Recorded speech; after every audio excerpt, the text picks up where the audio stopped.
стихотворенията на Лъчезар са изключително сложни. И поради тази причина дори Маркс Бензе би отчел, че те не са особено красиви. Но в тях има и голяма степен на структурираност. И тук ще хвърля още една метафора, която ми хрумна подобно на тази за стъклото. Това е, че всъщност може би стихотворението е всяко едно от тия стихотворения, но особено по-дългите, са също толкова привлекателни за анализ, да бъдат сведени до някаква формула и същевременно неподатливи на анализ, колкото и човешкия геном.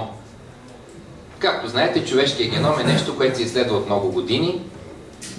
Стига се до все по-дълга редица от числа. И в крайна сметка генома не е разгадан. Мисля, не знам до колко милиона числа стигнаха, обаче така и не са стигнали до последното число в редицата. Това е, специално при Лъчезар, причината, може би е същата, каквато е при генома. Това е коефициента живот. Лъчезар Лозанов нарича това нещо джазиране. Но бихме могли да го наречем живот. Можем да го наречем и отвореност. Допускането на някаква отвореност. Във всеки случай, това, което по принцип го е обхванало от много години в неговата поезия, в Стъклария е много видимо, с всички тези неща, за които говорих до сега на куп. Първо, висока степен на сложност. В това отношение, това е един от нашите поети, които са големи визионери. Искат да има повече редове в неговата партитура. Второ, тези редове да са подчинени на някакви научни логики. Например, когато се появява темата за някакво преживяване, а тя е постоянна в Стъклария, е водеща, тази тема обаче да бъде разрязана през няколко научни оптики. И същевременно това нещо да е подчинено на идеята за течливостта на стъклото, т.е. джазирането. Затова и толкова се зарадвах, когато чух преди малко Жубим в подобна интерпретация, в която всъщност едно произведение, което ние познаваме като много емоционално и така се каже любима песен на сигурно много влюбени. Сигурно има доста хора по света, които си казват, това е нашето парче.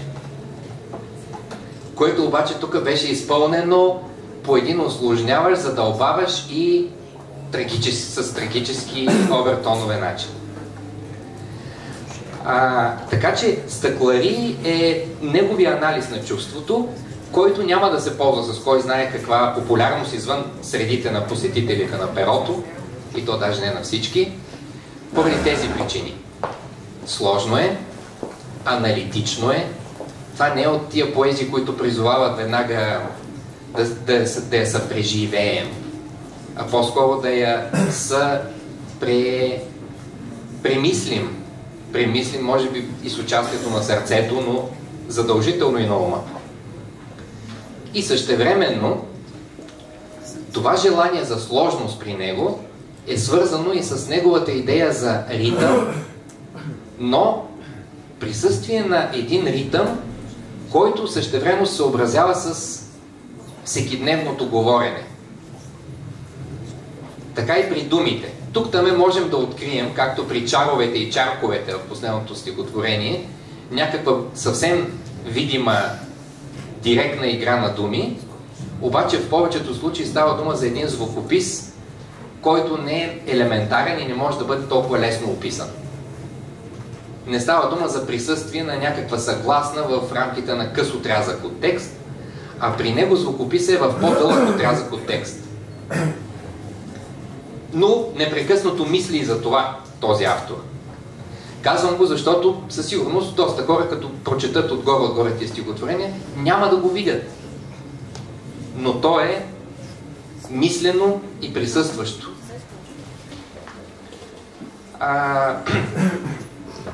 това е някакси, което обединява всичко по отношение на стъкларии.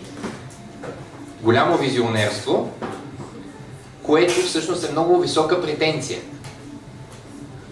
И аз не знам вие до каква степен това ще го оцените, защото Лъчезар Лозанов извън стихотворенията си е много лъчезарен човек, както не само името му подсказва. Много дружелюбен. И хората, които го познават като журналист или като човек на перото, който се интересува и любопитен към ставащото наоколо, мнозина няма да усетят, че става дума за един маняк в поезията. Свръх взискателен към поезията си, максималист, който всъщност има много голяма амбиция за себе си като поет. Понеже познаваме дружелюбния човек, може това нещо да не го видим и да го пренебрегнем. Така се каже, че той си поставя една много висока летва. Наистина. Тоест, че той не просто пише поезия, не е един от хората около нас, които пишат поезия, а които имат много сериозно намерение да направят нещо, което е тяхната свръхсложна поезия. И това може би до някъде Веселин Ранков ни го демонстрира добре с тия стихотворения, които, слава Богу, ни дават само една единствена вратичка за привидно разбиране и съгласяване, така се каже, и това е образа на стъклото. Но пак ви казвам, първо, това присъствие на стъклото в повечето от стихотворенията е само привидно облегчение за читателя. И второ, още по-привидно е то с идеята за това, че стъклото е прозрачно. А може би всъщност то е най-непрозрачното нещо. За което можете да си говорите доста с Лъчезар, защото той със сигурност знае и за пречупването на светлината през стъклото. Доста неща, които повечето от нас не знаят. Тук това е всъщност уникалното. Според мен идеалната премиера на Лъчезар Лозанова книга би била спор с него за най-различни, но задължително научни неща. За кое имаме основание да казваме, че е ритмизирано? Кога можем да кажем, че става дума за метафора на биологическа метафора или не?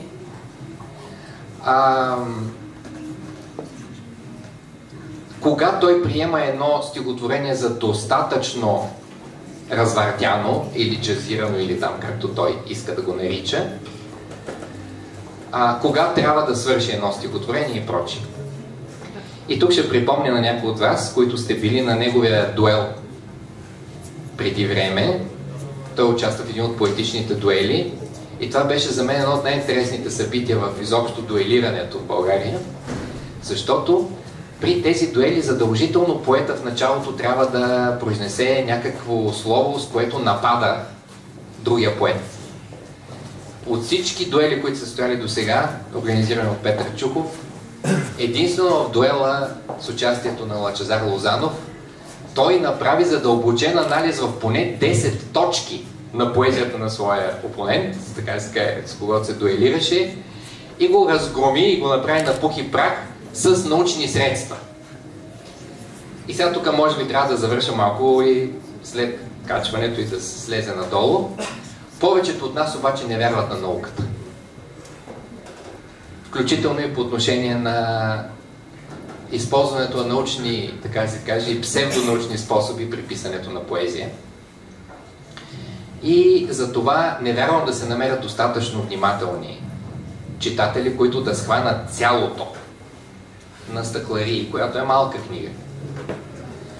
Ще се задоволяваме, слагам и себе си в тази категория, с това да схванем отделни пасажи, в които ще успяваме да уловим една завършена синтагма, в която имаме описание на сетивно преживяване, в неговата променливост, бих казал параидоличност. Между другото, параидолията и параидолиите са едно понятие, с което психолозите не могат да ни си служат, когато трябва да представят начина, по който у нас се променят чувствата. Така да се каже, чак пък толкова постоянни чувства никой няма. Те наистина приличат на облаци. Сред българските поети той е този, който настоява на това. Не знам има ли друг български поет, който настоява на това, че света непрекъснато се променя пред нас, че той е една река, в която не можем да влезем два пъти.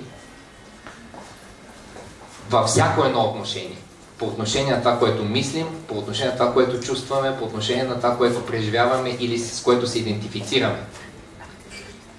И това нещо се опитва да го пресъздаде в своите такива трансформиращи се, трансфигуриращи се стихотворения, които на човека, който не иска да чуе казванията, ще звучат като едни трансформари или нещо този сорт. Тия стихотворения. Поетични трансформари. Колата става самолет, той става на човек, т.е. робот, който се превръща в пламък и така нататък. Но това е така, защото той така успява да улови света и да така се опитва да ни го предаде като мисъл. Вярвам, че повечето от нас няма да се съгласят и да го пожелаят. Защо?